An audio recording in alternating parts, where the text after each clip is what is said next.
the apostles would have given, and in fellowship, and in breaking of bread, and in prayers.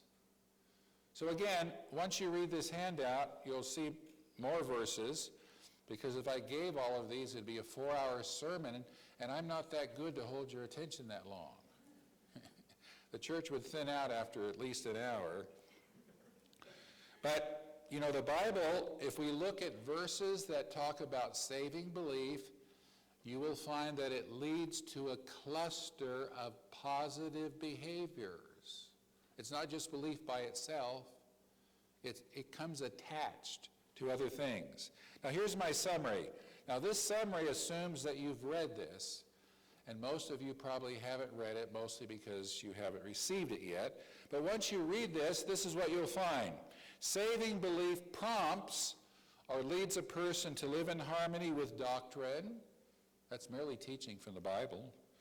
To obey Bible truth, to keep God's commandments, to do good works, to live worthy of God, to love one another, and to be baptized. Now I'm going to read that sentence again. The elements in this sentence I copied from the Bible. Do you think it might be true if I copied from the Bible? There's a high chance, right? Saving belief, notice, not just belief. We've tried to show you there's a difference between what the devils believe and what you and I are called to believe. Saving belief prompts or leads a person to live in harmony with doctrine, to obey Bible truth, to keep God's commandments, to do good works, to live worthy of God, to love one another. Jesus said they'll know your disciples by your what? Doesn't even say you'll know them by your doctrine, which is important, by your love.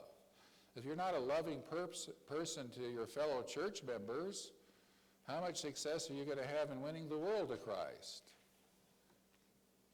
And be baptized. Many times in the New Testament, those who are saved, soon it says they were baptized. Remember the jailer?